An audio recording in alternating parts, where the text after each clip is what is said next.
Kamu sudah memahami ada dua tipe konten YouTube yang sudah kita bahas pada video sebelumnya. Sekarang kita akan melanjutkan pembahasan 3 tipe konten YouTube lain. Seperti yang sudah saya jelaskan di awal, tutorial adalah konten yang bertujuan untuk mengajarkan sesuatu. Kebanyakan orang membuat video tutorial tidak disertai dengan teknik storytelling sehingga jadi membosankan. Sekarang kita akan belajar gimana caranya tutorial membosankan itu bisa dinikmati oleh banyak orang. Kita bisa melakukan itu dengan memasukkan elemen penceritaan di dalamnya. Contoh, tutorial di YouTube saya yang relevan soal ini adalah soal saham. Karena saham itu rumit banget kalau dijelaskan ke orang awam. Makanya saya berangkat dari cerita adik saya Edgar yang ingin belajar saham karena dia iri melihat semua kakaknya menjadi investor saham. Jadi dalam video itu plot yang saya pakai adalah menjelaskan karakter. Dalam hal ini saya ingin membantu adik saya Edgar yang sedang penasaran banget dengan saham. Tantangannya adalah saya pun juga bukan ahli dalam bidang saham. Maka usaha yang saya lakukan adalah mendatangkan ahlinya untuk mengajarkan adik saya. Oleh karena di dalamnya ada konten yang sifatnya mengajarkan, maka konten seperti ini bisa disebut sebagai konten tutorial. Nah, sekarang kita balik ke Alex. Kita tahu Alex sudah puas dengan kuliahnya. Setelah sekian lama bosan mengerjakan skripsi dan revisian, Alex ingin mengerjakan hal baru yang membuat dia antusias. Setelah mencoba berbagai cara, dia pun berhasil menemukan hobi yang membuat dia antusias kembali, yaitu contohnya ya, beternak ikan cupang. Karena ini adalah video tutorial, maka yang dijelaskan di sini bisa saja tentang beternak ikan cupang. Namun, karena Alex juga baru terjun di dunia percupangan, akan lebih masuk akal kalau Alex mengajarkan cara dia menemukan hobi baru. Video diawali dengan penjelasan Alex yang berhasil menemukan hobi baru. Dengan konsep storytelling, Alex memulai dengan tujuannya, yaitu menemukan hobi baru, namun terhambat oleh ketidaktahuannya, sehingga dia mencoba berbagai macam cara untuk akhirnya berhasil. Porsi yang paling banyak di video tutorial ini adalah tentang cara menemukan hobi baru yang kemudian dibagikan dalam tips seperti ini. Rajin ikut berbagai macam komunitas misalnya, membuka diri pada hal-hal dan pengalaman baru, berani untuk mencoba meski ditentang banyak orang, konsisten dengan apa yang diyakini, dan berbagai tips lainnya. Tidak hanya semata untuk menyebutkan step-stepnya, kamu juga perlu mengelaborasi masing-masing step dalam konten tutorial. Komponen-komponen penceritaan juga penting dimasukkan ke sana agar kontenmu semakin menarik untuk disimak. Misalnya, saat menjelaskan, ikut berbagai komunitas, ceritakan pengalaman kamu saat mencarinya. Apakah lewat Instagram atau tanya-tanya teman.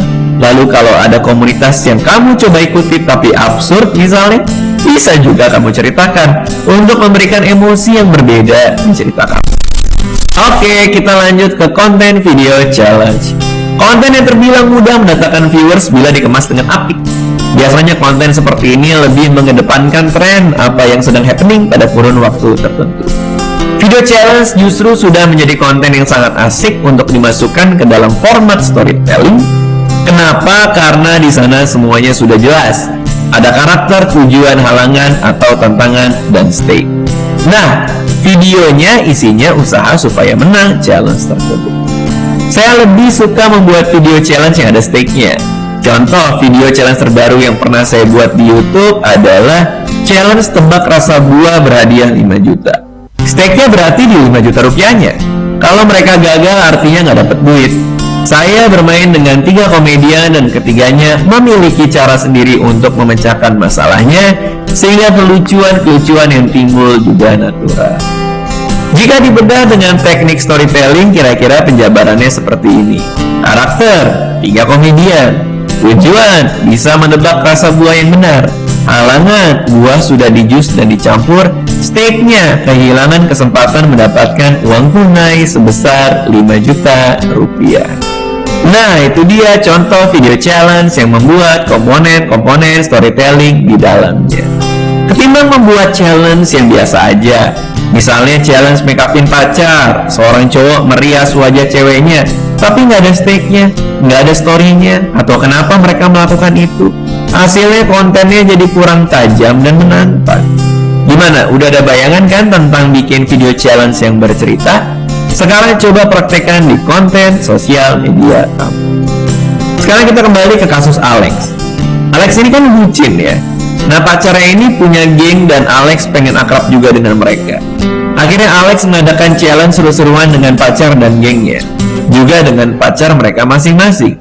Challenge-nya menebak kesukaan pasangan dari dua pilihan yang diberikan. Hadiahnya adalah voucher makan di restoran lagi happening banget. Kebetulan si Alex ini dapat vouchernya dari temennya. Dari situ jelas komponennya. Tantangannya menebak kesukaan pasangan kalian. Halangannya yang ditebak ini kesukaan orang lain atau pasangan kalian, bukan tentang kalian sendiri. Stake-nya, kehilangan kesempatan untuk makan bareng pasangan di restoran yang lagi happen. Oke, kita sudah sampai di pengaplikasian konten yang terakhir di segmen YouTube, yaitu interview. Apa itu interview? Interview adalah sebuah percakapan antara dua orang atau lebih yang membahas sesuatu yang spesifik. Saya pun sering membuat konten interview di channel saya. Biasanya saya memancing bintang tamu yang datang di konten interview saya untuk bercerita. Semakin banyak jawaban yang keluar dalam bentuk cerita real dan tidak terduga, biasanya video itu akan lebih engaging. Jadi paling utama adalah bagaimana caranya agar pertanyaan-pertanyaannya juga menggiring narasumber supaya dijawab dengan cerita. Misalnya kamu sedang menginterview seorang komedian, penyanyi, atau entrepreneur. Contoh pertanyaan yang paling gampang adalah, apa tantangan terbesar yang pernah mereka hadapi? Dan jika tidak bisa memecahkan tantangan itu, apa akibatnya? Pertanyaan itu aja sudah memuat format storytelling. Kita jadi tahu bagaimana pengalaman terburuk mereka di atas panggung jika mereka adalah seorang stand up comedian atau seorang penyanyi. Atau bagaimana rasanya bangkrut dan bangkit dari kerugian jika dia adalah seorang pebisnis. Berbicara soal seni bertanya yang mengandung storytelling, kamu bisa menggunakan formula ini agar pertanyaanmu jadi clear. Seperti apa tujuan si karakter ketika itu? Apa saja halangannya atau stake apa yang dipertaruhkan saat itu? Bagaimana usaha yang dilakukan untuk mencapai tujuan itu? Bagaimana hasilnya dan apakah sesuai dengan harapan atau tidak? Agar tahu prakteknya, coba ke halaman ini untuk menonton video konten interview di channel YouTube.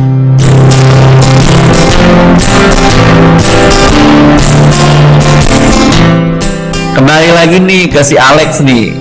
Alex masih stuck dengan revisian skripsinya dan masih belum menemukan motivasi untuk melanjutkan revisi dan mengerjakan skripsinya.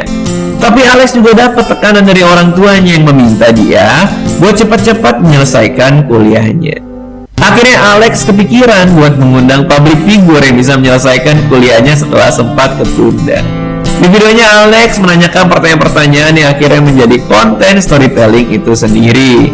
Dimulai dari cerita orang ini tentang dirinya, kemudian tujuannya untuk menyelesaikan kuliah, stake-nya apa kalau dia nggak berhasil, lalu tantangan dan usaha apa aja yang dia lakukan untuk lulus. Tentunya pertanyaannya nggak eksplisit seperti apa stake-nya, apa tujuannya. Alex bisa buat misalnya seperti ini. Apa yang membuat kuliah kamu ketunda? Apa yang membuat pengen banget menyelesaikan kuliah dengan segera? Apa saja tantangan yang dihadapi untuk menyelesaikan kuliah? Apa kejadian yang paling membuat kamu terngiang sampai sekarang yang berhubungan dengan perjuangan lulus kuliah? Konsekuensi apa yang membuat kamu paling khawatir kalau akhirnya masih harus telat lulus kuliah tahun lagi? Nah, sekarang lebih clear setelah dibedah dan melihat contoh. Inilah tujuannya kenapa di awal kita harus paham dulu soal karakter, tujuan, halangan, stake, dan usaha dalam membuat konten yang berbasis storytelling. Modal ini bisa kamu gunakan untuk melakukan berbagai macam format interview. Itu dia pembahasan kelima tipe konten yang biasa ada di YouTube dengan treatment konten yang berbeda-beda, tapi masih dengan prinsip storytelling yang sama. Selain membahas konten di YouTube, saya akan membahas konten di Instagram. Simak penjelasannya di video berikutnya.